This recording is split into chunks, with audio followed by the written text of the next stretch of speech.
अब आपको चीन की एक खबर दिखाते हैं जिसने अमेरिका को चिंता में डाल दिया है। और चीन और अमेरिका के बीच में इस समय एक जबरदस्त प्रतियोगिता चल रही है जिसमें दोनों ही सुपर पावर बनना चाहते हैं। और अमेरिका अपने आप को जो सबसे शक्तिशाली देश कहता है दुनिया का, उस पदवी को चीन अब चुनौती दे रहा है। दोनों के बीच में एक युद्ध चल रहा है और ये साइलेंट युद्ध जो है ये चीन की फैक्ट्रियों में और लैब्स में चल रहा है। भविष्य में वही देश सुपर पावर बनेगा जिसके पास दुनिया का सर्वश्रेष्ठ अपना एआई सिस्टम होगा, सबसे ताकतवर सुरक्षा व्यवस्था होगी और सबसे बेहतरीन ईवी इलेक्ट्रिक व्हीकल्स की टेक्नोलॉजी होगी, इलेक्ट्रिक टेक्नोलॉजी होगी।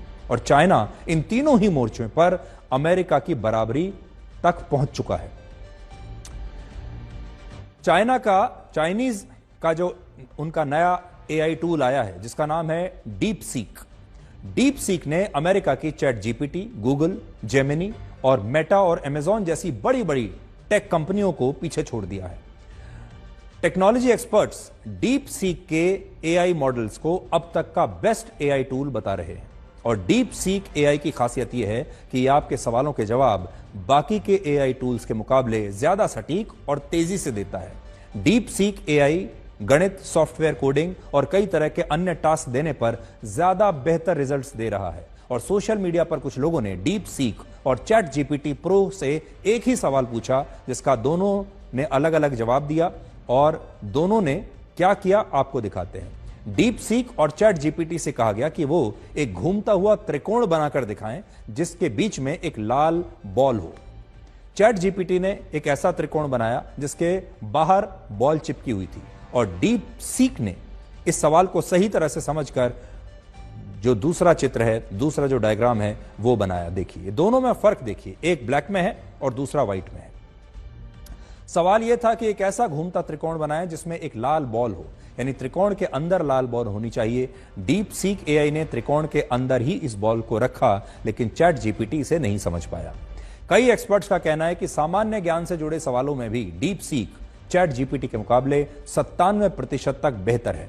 और यही वजह है कि लाखों लोग इसके मोबाइल एप्लीकेशन को अब डाउनलोड कर चुके हैं दुनिया भर में। अपने लॉन्च के बाद से करीब 16 लाख लोगों ने डीप सीक मोबाइल ऐप को डाउनलोड किया है। ऐप स्टोर्स पर यह mobile app Australia, Canada, China, Singapore, America और ब्रिटेन में नंबर 1 पर ट्रेंड कर रहा है। डीप सीक की समझने की शक्ति ही नहीं बल्कि इसके इस्तेमाल से जुड़ा खर्च भी अमेरिकी कंपनियों के लिए चुनौती बन गया है। जिस एआई टेक्नोलॉजी को डेवलप करने में अमेरिका हजारों करोड़ डॉलर खर्च कर चुका है वहां की कंपनियां, उसे चीन ने 10 गुना कम दाम पर बना दिया। ओपन एआई ने अपने latest AI model chat GPT 4 को डेवलप करने में 863 करोड़ रुपए खर्च किए। वहीं डीप सीक को मात्र 49 करोड़ रुपए में चीन में डेवलप कर लिया गया। सोचिए, कहां 863 करोड़ और कहां सिर्फ 49 करोड़। जब दुनिया की बड़ी बड़ी अमेरिकी टेक कंपनियां हजारों करोड़ इन्वेस्ट करके इन एआई मॉडल्स को बनाती हैं तो उसका सब्सक्रिप्शन भी महंगा होता है क्योंकि उन्हें अपना पैसा वसूलना है। चैट जीपीटी प्लस का सब्सक्रिप्शन आपको 1726 रुपए प्रति महीने पर मिलेगा, लेकिन डीप सीक एआई इसी सब्सक्रिप्शन को आपको 5 रुपए से भी कम कीमत में पूरे वर्ष के लिए दे सकता है। इतना फर्क है दोनों में। एआई की रेस में चाइना ने अमेरिकी कंपनियों को बहुत पीछे छोड़ दिया है और अब अमेरिका की इज्जत दांव पर लगी है। आप याद कीजिए, अमेरिका के लिए 1960 और 70 के दशक में रशिया के साथ कोल्ड वॉर जैसी स्थिति पैदा हो गई है। उस दौर में अमेरिका और रशिया के बीच हथियार बनाने और स्पेस में जाने की जंग छिड़ी हुई थी और उस वक्त भी अमेरिका की इज्जत दांव पर लगी थी। और आज इस एआई युग में भी अमेरिका की साख एक बार फिर से दांव पर लगी हुई है, लेकिन इस बार रशिया के हाथ नहीं बल्कि चाइना के हाथों। आने वाला समय उन्हीं देशों का होगा जिनके पास अपनी खुद की अलग टेक्नोलॉजी और खुद का एक सॉवरेन एआई होगा। खरीदी गई या उधार ली गई टेक्नोलॉजी से अब इसके बाद कोई देश आगे नहीं बढ़ सकता। इसलिए हर देश के लिए जरूरी होगा कि वो अपना आर्टिफिशियल इंटेलिजेंस डेवलप करे, अपने एआई टूल्स वो डेवलप करे, क्योंकि अब दूसरे से उधार मांगे गए एआई टूल्स से आपका काम नहीं चलने वाला। जिस तरह से दूसरे देशों से हथियार खरीदने पर वो लोग स्पेयर पार्ट्स के लिए आश्रित हो जाते हैं, उसी तरह से अगर कोई देश दूसरे देशों के एआई को इस्तेमाल करेगा तो हमेशा से उन देशों पर हमेशा आश्रित रहेगा।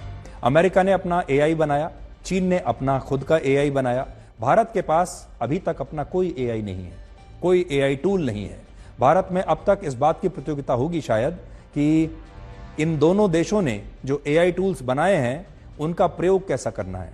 और बहुत सारे लोग तो मजाक में ये कह रहे हैं कि आने वाले वर्षों में या महीनों में ही भारत के कोने कोने में आपको ऐसे नए कोचिंग इंस्टीट्यूट्स मिल जाएंगे जो इन दोनों एआई मॉडल्स को इस्तेमाल करने के बारे में भारत के युवाओं को सिखाने लगेंगे। लेकिन हम अपना एआई मॉडल डेवलप नहीं करेंगे।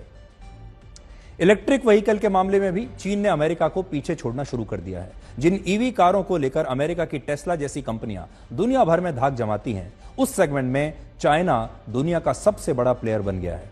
पूरी दुनिया में इलेक्ट्रिक व्हीकल सेगमेंट में 60% हिस्सेदारी चीन की हो गई है। वर्ष 2023 में चाइना ने 68 लाख इलेक्ट्रिक व्हीकल्स बेचे। चाइना 170 से ज्यादा देशों को इलेक्ट्रिक व्हीकल्स इस समय बेच रहा है। इस सेगमेंट का दूसरा बड़ा हिस्सेदार चाइना का प्रमुख प्रतिद्वंदी अमेरिका है और इसकी हिस्सेदारी 10% की है। सिर्फ 2023 में अमेरिका ने 12 लाख इलेक्ट्रिक व्हीकल्स बेचे। आप देखिए चीन से कितने कम। भारत सरकार भी ईवी कारों को बढ़ावा दे रही है, इसलिए ईवी बनाने वाली कंपनियां भारतीय बाजार में आना चाहती हैं और इस रेस में चीन की एक कंपनी बिल्ड योर ड्रीम्स यानी BYD ने अमेरिका को पीछे छोड़ दिया है। यह खबर आगे भी है, आज समय कम है, इसके बारे में हम आपको बताएंगे कि चीन ने कैसे अमेरिका को पीछे छोड़ा। पहला, एआई के मामले में चीन के टूल्स अमेरिका से बेहतर बन रहे हैं। इलेक्ट्रिक व्हीकल्स के मामले में चीन ने इस बाजार पर कब्जा कर लिया है। और तीसरा, हथियारों के मामले में चीन ने जो अपना नया लेटेस्ट एयरक्राफ्ट बनाया है वो अमेरिका के लेटेस्ट एयरक्राफ्ट से कहीं ज्यादा बेहतर माना जा रहा है।